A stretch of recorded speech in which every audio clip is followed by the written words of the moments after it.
2013 Saints Row 4, I say this is a very entertaining open world game. Now, I'm not that familiar with the Saints Row franchise, but I do admit this is probably the wackiest of them all, just because of how over the top it is, but in a good way.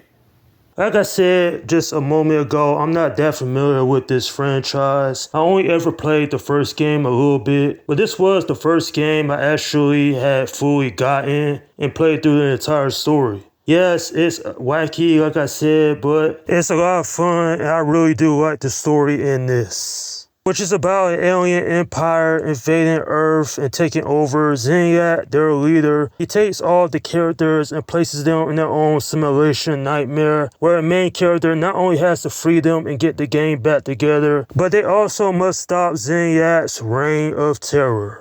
You know, there's a lot that I do like about this game. I recently went back and replayed several hours of it. I really enjoyed the gameplay mechanics, and superpowers was a great idea because up to this point, this franchise was always seen as a second-rate Grand Theft Auto clone. Plus, there's a lot of madness to be had in and outside of the simulation that actually makes for a very intriguing story, in my opinion. Is this one of the best open world games of the 2010s though? No, it isn't, because Grand Theft Auto 5 came out that exact same year. And to me, that is the superior game, but even more than a decade later, this is still very entertaining to play.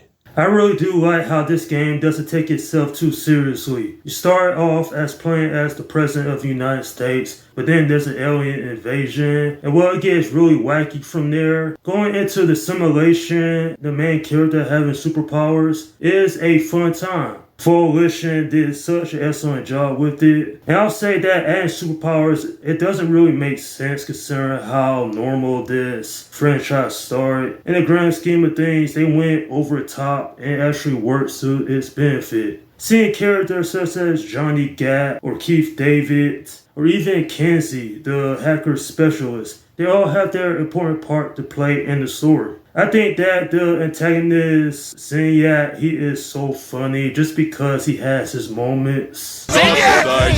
Zinyak, you leave this Marquis alone! How is he in the radio? You leave Marquis out of this! You say he's just a friend. You got what I need! And you say he's just a friend! And you say he's just a friend! And not only that, but the final fight against him, while it isn't nothing special, it does make sense why he's the final boss. Well, obviously he's the bad guy, but I kind of wish you fought him more. One thing I want to point out is that some of the story missions, they are very entertaining to play. Case in point, there's a mission where you're playing as a 2D side-scroller. It reminds me of those video games from the 90s and 80s that had that type of style. And then there's so much more that really makes this unique for the time it had came out. At the end of the day, if you somehow haven't played this cult classic, then definitely check it out if you can, because it certainly is worth the time.